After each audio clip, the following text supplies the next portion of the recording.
zafatiwi shima bijirima zariri zo kunesha ngeze ku musozo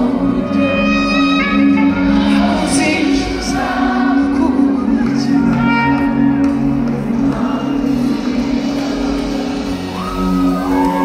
erega agakiza kawe Yesu kamiduri ubuzima wagize icyitegererezo cyuhiriwe hagati y'ibinga bamwe barunamye baragwa ariko twebweho ibihe bizasimburana bizasanga turibana mu icyiza cy'umunsi mwiza ugusigira inkuru yishimye nakuye amaso ku by'isi ayerekeje ku bihe ntabwo nzicuza kugukurikira mfite impamvu zibifata ntabwo nzicuza kugukurikira mfite impamvu zibifatika munyemerera aka kanya nshimira umuntu w'agaciro ku buzima bwanjye navuga ngo niwe utumye duhagarara aha ngaha Pasiteri MIrene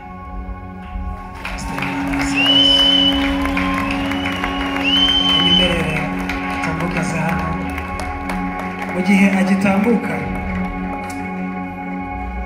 uyu mugabo w'Imana kandi Imana yampaye niwe wanyigishije umuziki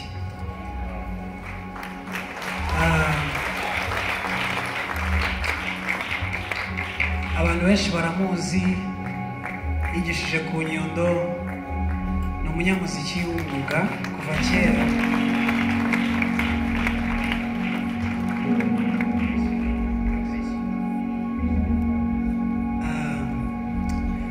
mubonye azamuka bitanibuka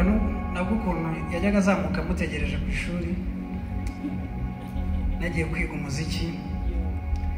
nturuka ahantu kure abantu bazi Karama ahantu bita Norvège niho navaga n'amaguru nkajya kwiga mu Kiyovu kandi nkaza gutaha n'andi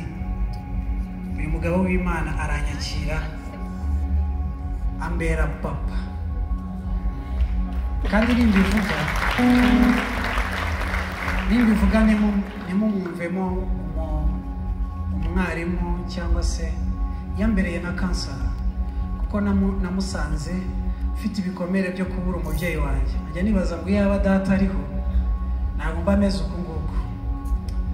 ariko ikintu yakoze ni uko yabanje arananganiriza arangiza anyumvisha ko nari njyenyine ambera umubyeyi kugeza ubwo nafashe umwanzuro w'uko ninkora ubukwe nta wundi muntu nzambika ingofero atari we kandi narabikoze muribaza umuntu nagiye kwiga umuziki naniwe dushye dumukene ariko we bwe yibwiriza kujyama itike imvana hahandi ikanzana ku ishuri nigira n'ubuntu kugeza na n'ubu turakicarana akamfasha ubu ngubu